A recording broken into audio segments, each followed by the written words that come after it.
Hey, ¿cómo están? Soy Iván Corona y este es el podcast semanal Detrás de los Códices de Radio Aire MX. Bienvenidos. El tema de hoy es los Tlatohque de Tlaxcala después de la conquista. Y en este podcast vamos a aprender qué pasó con los sucesores de Maxixcatzin, Xicoténcatl, Tlahuexolotzin y Citlalpopocatzin. Recuerda que en la época prehispánica Tlaxcala se gobernaba no a través de un güey tlactuani que imponía su autoridad sobre todo el territorio, sino que más bien en la capital, Texcalan, tal como ya lo hemos visto en los episodios más recientes de este podcast, y si no los has visto, te recomiendo que vayas a verlos. En Tlaxcala, la capital, estaba dividida en por lo menos 4 calpulis o barrios principales, que eran Tepeticpac, Ocotelulco, Tizatlán y Quiahuistlan. Y cada uno de estos calpulis o barrios tenía un tlactuani que estaba al frente de ellos. En su conjunto, estos 4 gobernaban la ciudad y la provincia de Tlaxcala en la época prehispánica, además de que al interior del territorio tlaxcalteca había por lo menos otros 20 altepeme alrededor de. Esto significa que en Tlaxcala el gobierno era compartido y no había una sola persona que impusiera su autoridad sobre el resto. Cuando llega Hernán Cortés en 1519, este sistema de gobierno tlaxcalteca completito tal cual se agrega entonces ahora a esta monarquía castellana que estaba en ese momento al frente Carlos V. Es decir, completita, se integra sin modificaciones. Eso en 1519-1521. Sin embargo, vamos a ver en este podcast que durante el siglo XVI, que es el periodo que vamos a estar abarcando, hubo conflictos al interior de los altepeme o de los tlatohcayo tlaxcaltecas. Hubo problemas de sucesión en las dinastías de cada uno de estos 4 señoríos o cabeceras, como tú los conozcas, y que con el tiempo la sucesión, digámoslo así, el parentesco consanguíneo de los sucesores a finales del siglo XVI con los 4 señores de la época de Hernán Cortés, pues ya más bien era, si no nula, por lo menos casi nula. Así que el tema de hoy está bastante interesante. Te invito a que te quedes hasta el final del video. Y vamos a comenzar. De este lado, o de este, va a estar apareciendo una serie de imágenes que vamos a estar analizando. Ya sabes, detrás de los códices, pues vamos a analizar códices o escritos virreinales.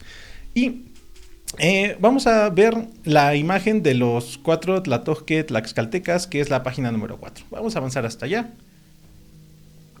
Las primeras páginas son la portada y algunas otras cosas. Y en esta imagen vas a poder ver un pequeño detalle de los murales del Palacio de Gobierno que pintó Desiderio Hernández Oxitiotzin. Ahí vamos a poder ver en primer plano a por lo menos 3 de los 4 señores de Tlaxcala que vivían en 1519. Por supuesto, Xicoténcatl Pietzin, o Xicoténcatl el Viejo, o Xicoténcatl Huehue, es el que está del lado derecho de túnica color rojo, bueno, tilma color rojo, y lo vamos a identificar por las arrugas en su cara. Recuerda que las crónicas decían que ya tenía hasta aproximadamente 100 años. Detrás de él vamos a ver a otro personaje de tilma color azul, y él es Maxixcatzin. Y detrás de él vemos a un tercer señor, que o bien es Tlahuexolotzin o Citlalpopocatzin, y el cuarto está detrás de este, casi no se aprecia. Estos 4 señores, Xicoténcatl de Tizatlán, Maxixcatzin de Ocotelulco, Tlahuexolotzin de Tepeticpac y Citlalpopocatzin de Quiahuistlan, eran los 4 gobernantes de Tlaxcala en 1519 y son los que se alían con Hernán Cortés. Ellos, como lo mencionaba en una publicación reciente de la página de Facebook, regularmente en redes sociales has escuchado seguramente que dicen que los españoles o que los reyes y emperadores castellanos y españoles recompensaron a los tlaxcaltecas reconociéndolos como hijosdalgos o como caballeros y les dieron escudos de armas. Esto no es del todo cierto, porque entre los tlaxcaltecas ya existía una distinción de clases. Los tlaxcaltecas ya habían diferenciado sus clases sociales en pilis o nobles y en masehuales, gente común. Y los pilis, de acuerdo a cada una de sus casas señoriales, ya tenían insignias, divisas o estandartes que los diferenciaban del resto de casas señoriales. Entonces, decir que recompensaron a los tlaxcaltecas con escudos de armas y con títulos nobiliarios es más bien incorrecto. Lo correcto es decir que las casas señoriales y los estandartes que ya utilizaban los tlaxcaltecas fueron agregados o reconocidos como parte de la nobleza castellana. Es decir, no es que se hicieran nobles con esto, ya eran nobles, simple y sencillamente se les dio reconocimiento. Y la historia de estas casas señoriales ya te la platiqué en el origen de los 4 señoríos, en aproximadamente 2 o 3 episodios atrás, en este mismo podcast, Detrás de los Códices. En este momento vamos a analizar la historia de estos 4 señores que vivían en 1519 hacia adelante. Así que vamos a continuar. Vamos a ver ahora en la siguiente imagen una lámina del manuscrito de Glasgow, que su nombre correcto, tú ya lo sabes porque eres fiel seguidor de esta página y canal. Su nombre correcto de este manuscrito es Descripción de la ciudad y provincia de Tlaxcala. Este manuscrito se entregó en manos de Felipe II en 1585 y en la lámina que estamos viendo se representa el bautizo de los 4 señores de Tlaxcala. Y vas a ver que el personaje que está arrodillado recibiendo el bautismo, en primer lugar, es Xicoténcatl Pietzi, o Xicoténcatl el Viejo. ¿Y por qué te pongo esta imagen? Tenemos que entender que este supuesto bautizo de los 4 señores tlaxcaltecas es más bien falso, porque en las crónicas y fuentes del siglo XVI más cercanas a la época de la conquista, ni en Bernal Díaz del Castillo, ni en las cartas de relación de Hernán Cortés, ni en prácticamente ninguna otra crónica de la primera mitad del siglo XVI se menciona que se hayan bautizado estos señores. Piénsalo. Si realmente se hubieran bautizado cuando conocieron a Hernán Cortés en septiembre de 1519, ¿no crees que Hernán Cortés hubiera considerado este acto simbólico tan relevante como para escribirlo en sus cartas de relación? A final de cuentas, lo que él quería era conquistar y ganar territorios por la paz para Carlos V y pues para engrandecerse él, ¿no? Pero si esto hubiese ocurrido, Hernán Cortés no lo hubiera dejado fuera de sus cartas de relación y Bernal Díaz del Castillo tampoco lo hubiera dejado fuera de su historia verdadera de la conquista de la Nueva España. Más bien es ya en finales del siglo XVI cuando los tlaxcaltecas comienzan a desarrollar, y con ayuda también de los frailes franciscanos, se empieza a desarrollar un mito acerca de la conversión voluntaria de los tlaxcaltecas en la época de la conquista. Es decir, esta imagen más bien representa un acto simbólico que lo más probable es que nunca se haya llevado a cabo. Lo sabemos porque Maxixcatzin muere entre agosto y diciembre de 1520 y ningún cronista dice que se haya bautizado. Ya posteriormente hay otras fuentes que dicen de Maxixcatzin que pidió el bautismo poco antes de su muerte. Y esto nos recuerda a cuando Constantino, en la época del Imperio Romano, cuando de hecho es este emperador el que vuelve oficial el cristianismo en el Imperio Romano, pero que no se volvió cristiano, sino dicen hasta el hecho de su muerte pidió el bautismo. Algo similar quisieron hacer con Maxixcatzin. Y en el caso de Xicoténcatl Pietzi, él muere en 1522 y tampoco se menciona nunca que se haya bautizado. Los que probablemente sí fueron bautizados debieron de haber sido sus sucesores de estos primeros 4. Y quizás Tlahuixolotzin y Citlalpopocatzin hubieran vivido lo suficiente para sí ser bautizados, pero Pietzi y Maxixcatzin lo más probable es que no. Sin embargo, esto no impide que los tlaxcaltecas utilicen este acto simbólico como el mito de su fundación virreinal, y este cuadro del bautizo de los 4 señores lo vas a ver en la Catedral de Tlaxcala, en el Templo de San José y en el Templo de San Esteban Tizatlán, además de que en la historiografía tlaxcalteca es utilizada esta imagen como el símbolo también de la Alianza Hispano-Tlaxcalteca, puesto que técnicamente los 4 señores aceptan voluntariamente el cristianismo, ¿no? Vamos a avanzar más, vamos a ver a la siguiente imagen, y aquí vamos a ver a los sucesores de Maxixcatzin y la insignia de su casa señorial en Ocotelulco. Esta imagen también es del manuscrito de Glasgow, ya te la he presentado en varias ocasiones, y son las armas de la casa de Ocotelulco, la casa de Maxixcatzin, y dicen que es un quetzal o quetzaltóatl, y tiene los picos, el pico y las patas de oro. Esta ave era de color verde. Claro está, al ser un dibujo, pues no se aprecia ese color. Y vas a poder darte cuenta que en la parte de abajo están los nombres de los sucesores de Maxixcátzin. Cuando Maxixcátzin muere en 1520, le sucede su hijo, que es armado caballero por Hernán Cortés, y le da el nombre de Don Lorenzo Maxixcátzin. Este Don Lorenzo Maxixcátzin en 1527-28 viaja a Castilla a conocer a Carlos V y muere en 1529 de causas desconocidas, solo sabemos que muere. Y lo más probable es que fuera enterrado allá mismo en Castilla. Al morir él, le sucede Don Francisco Maxixcátzin, que era hermano de su padre. También no vive mucho y le sucede en el poder Don Juan Manrique de Lara Maxixcátzin. Y a este Don Juan Maxixcátzin en 1563 se le va a conceder un escudo de armas por los méritos que había hecho su antepasado Maxixcátzin. Pero insisto, este Juan Maxixcátzin ya no era hijo o descendiente directo del Maxixcátzin de 1519, sino que la sucesión ya se había hecho de manera más bien horizontal, porque no hubo descendientes. Posteriormente, Don Juan Maxixcátzin no tiene descendencia, que no tiene un varón como descendiente, solamente tiene dos hijas, a doña María Jacobo y a doña... se me escapó el nombre de la segunda. La importante es doña María Jacobo, porque es entonces la que hereda el cacicazgo de su padre, pero se casa con un noble o cacique de Texcoco, Don Francisco Pimentel, un tlactuani o un cacique de Texcoco.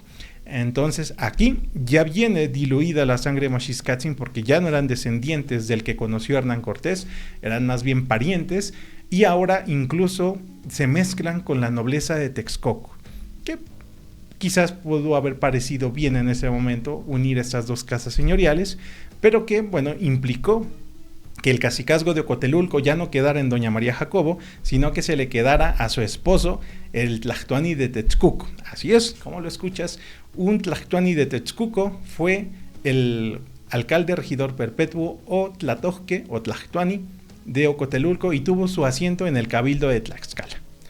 Y posteriormente de este matrimonio nació doña Francisca Pimentel Maxixcátzin, quien se casó con el hijo del historiador Diego Muñoz Camargo. Es decir, estos dibujos que vemos en la parte de arriba que le entregó Diego Muñoz Camargo en 1585, este historiador se casó con una pili tlaxcalteca y con esa pili tuvo a una hija y tuvo un hijo. Su hijo del historiador Diego Muñoz Camargo también se llama Diego Muñoz Camargo. Tenemos 3 Diegos Muñoz Camargo. No sé por qué no tenían más creatividad para poner nombres en el siglo XVI. El conquistador español que llegó, Diego Muñoz Camargo, que tuvo un hijo que fue el historiador Diego Muñoz Camargo y que a su vez tuvo un hijo que se llamó Diego Muñoz Camargo. Este tercer Diego Muñoz Camargo es el que se casa con doña Francisca Pimentel Maxixcátzin. De esta forma, entonces, ahora no solamente las noblezas de otros pueblos nativos se mezclan con la nobleza tlaxcalteca, sino que ahora también mestizos llegan a ser caciques o tlatohque tlaxcaltecas. Y del matrimonio de esta doña Francisca con don Diego Muñoz Camargo nace don Luis Pimentel Maxixcátzin, que muere sin descendencia.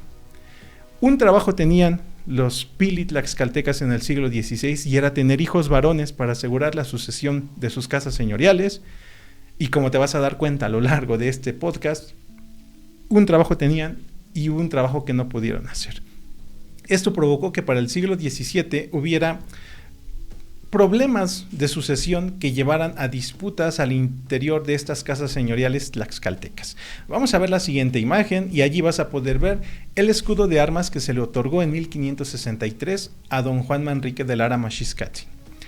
Ojo, estos apellidos, Manrique de Lara, se le conceden o los adopta cuando obtiene el escudo de armas, pero en los documentos del siglo XVI, escritos en náhuatl principalmente, solamente se le llama Juan Maxixcátzin, no se le incluyen estos otros apellidos. y prácticamente al parecer solamente eran utilizados cuando tenían que relacionarse con los españoles.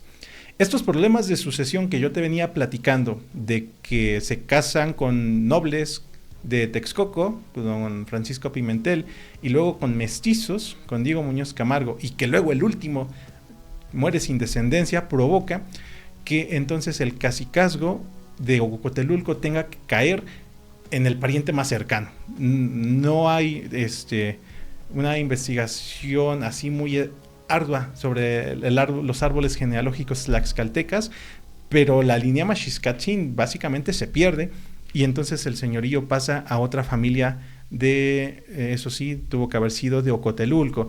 Y esa es la razón por la que en 1585, vamos a ver la siguiente imagen, este nuevo heredero de Ocotelulco nuevamente va a España a pedir un escudo de armas para su familia, porque ya no era la misma que había recibido escudo de armas en 1563, y es de esta forma que entonces don Antonio de Guevara obtiene este escudo de armas que estás viendo, así como el cacicazgo de Ocotelulco. Y también hay que decir de los Maxiscatzin, por ejemplo, que este don Juan Maxiscatzin, ¿te acuerdas de los Habsburgo? Y de que luego hay memes pues que se burlan de la endogamia de los Habsburgo. Bueno, eso no era tampoco poco frecuente entre los tlaxcaltecas, puesto que don Juan Maxiscatzin se casó con una de sus primas, hija de don Diego Maxiscatzin Tlilquillahuatzin, y este matrimonio en teoría servía para fortalecer el cacicazgo de Ocotelulco y que el poder quedara dentro de la familia, y quizás esta sea la razón, las endogamias tlaxcaltecas, por la que pues con el tiempo se quedaron sin descendientes. Le pasó también a los Habsburgo. Ahí lo dejo, ¿no? Falta un estudio más a fondo de esta endogamia tlaxcalteca, pero es bastante interesante y vale la pena mencionarla. En fin, esto significa que a partir de finales del siglo XVI, los que ostentan el cargo de regidor perpetuo o alcalde perpetuo de Ocotelulco, que eran los sucesores de Maxiscatzin de 1519, ya no tenían parentesco consanguíneo con el Maxiscatzin que conoció Hernán Cortés. Y esto es interesante, porque don Antonio de Guevara, junto con otros 3 señores de Tlaxcala en 1585, además del escudo de armas, le piden una renta anual fija a Felipe II, y Felipe II se las concede. Les otorga 3,000 pesos anuales como renta, algo que no les habían concedido, o al menos no hay registros de que se lo hayan concedido a los señores de 1563, que sí que tenían todavía más parentesco con los señores de 1519. Entonces los señores de 1585 o los caciques o tlatojque se benefician aún más de lo que hicieron los 4 señores de 1519 sin necesariamente ser descendientes o parientes directos de ellos. Y tú dices, ¿cuántos son 3,000 pesos de renta anual? Pues hoy 3,000 pesos de renta anual pues serían nada. Pero estuve haciendo una investigación en la revista Arqueología Mexicana, en un número que se llama las unidades, el dinero que usaban los mexicas en la época del dominio español, algo por el estilo. Allí dice que en 1540 con un grano de cacao podías comprar aproximadamente medio kilo de maíz, y que con un tomín español podías comprar 200 granos de cacao, y que, bueno, un peso equivale a 8 tomines. Entonces, haz cuentas, hazlas ahí rápido en tu calculadora. Significa que con un costo promedio por kilo del maíz, en la actualidad, o sea, actualmente cuesta más o menos 10 pesos el kilo de maíz, no de tortillas, de maíz.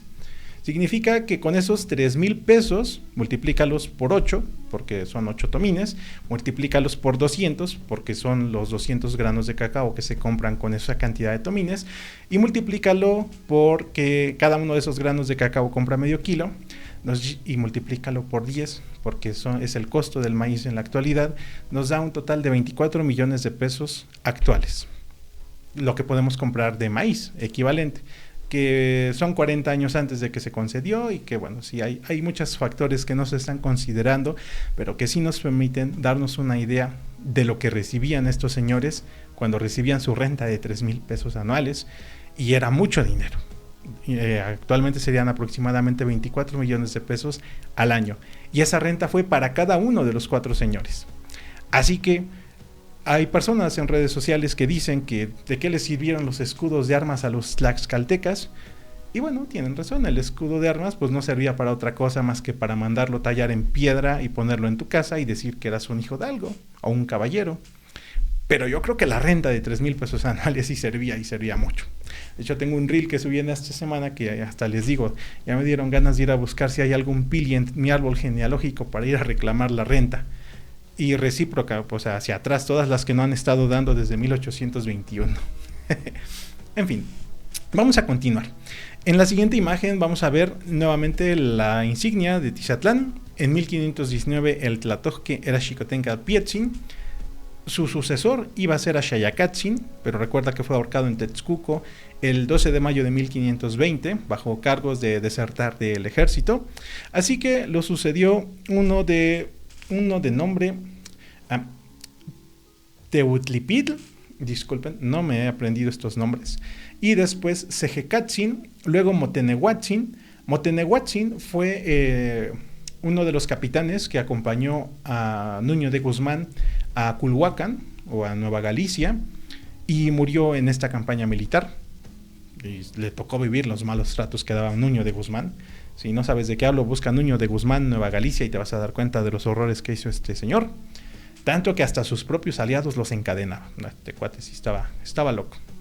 Posteriormente, don Luis Xicoténcatl, don Bernardino Escobar, don Juan Xicoténcatl, don Joaquín de la Cerda, doña Francisca de la Cerda, que se casó con don Leonardo Xicoténcatl.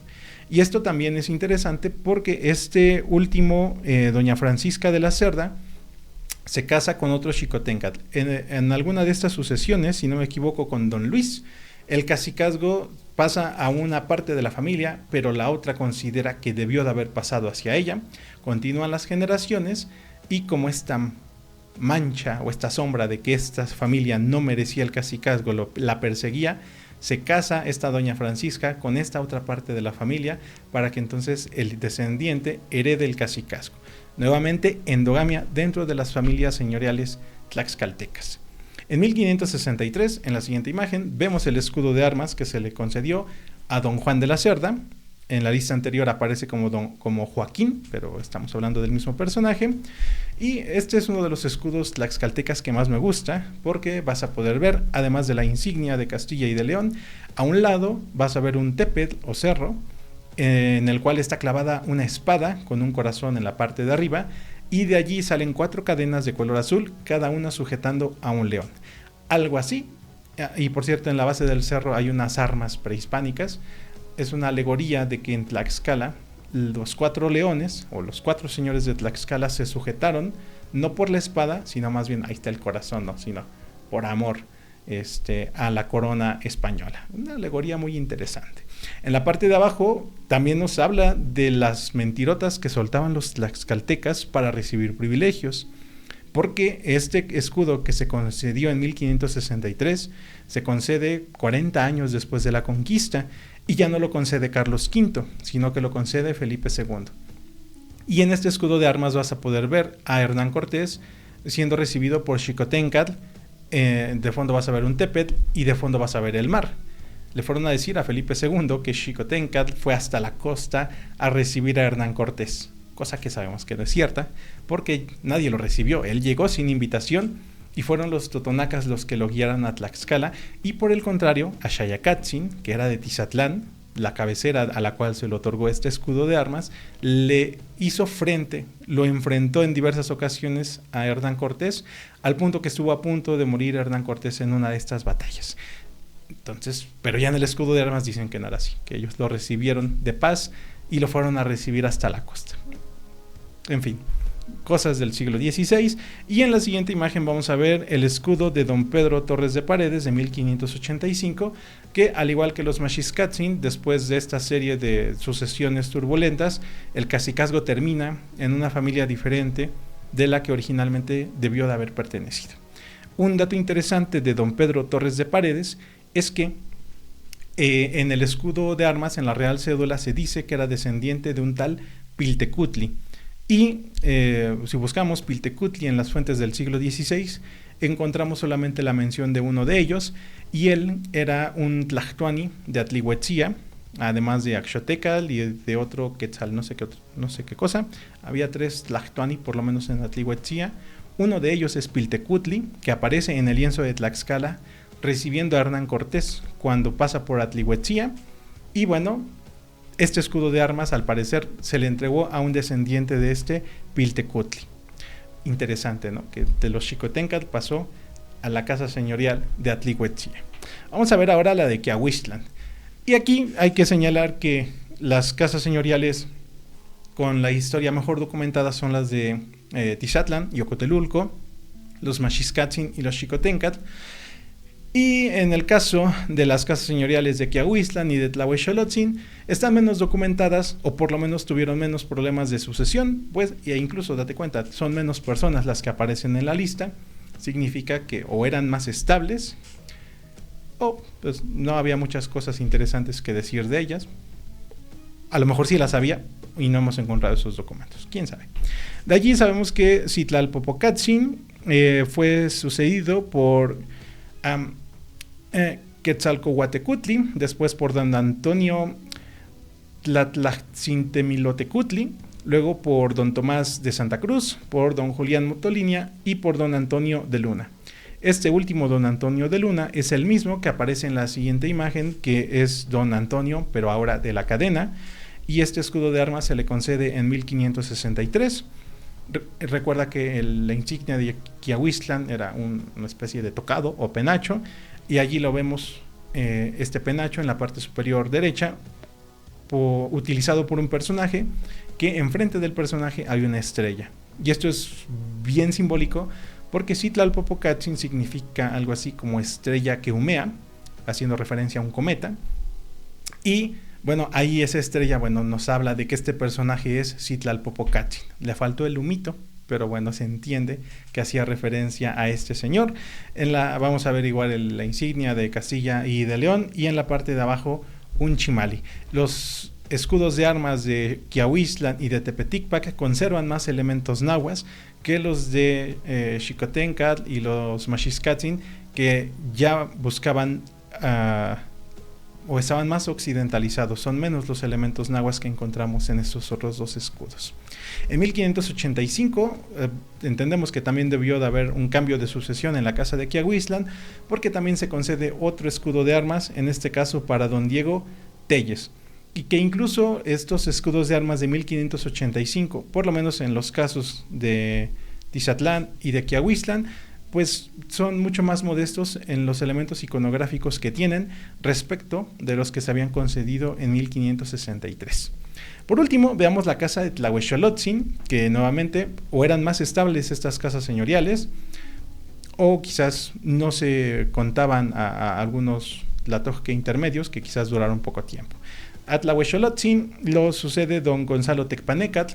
Este don Gonzalo Tecpanecatl es mencionado por Diego Muñoz Camargo y es famoso en la historiografía tlaxcalteca porque se dice de él que después de la evangelización y de la conversión de los tlaxcaltecas, él conserva reliquias o cenizas que pertenecían a Camaxtle.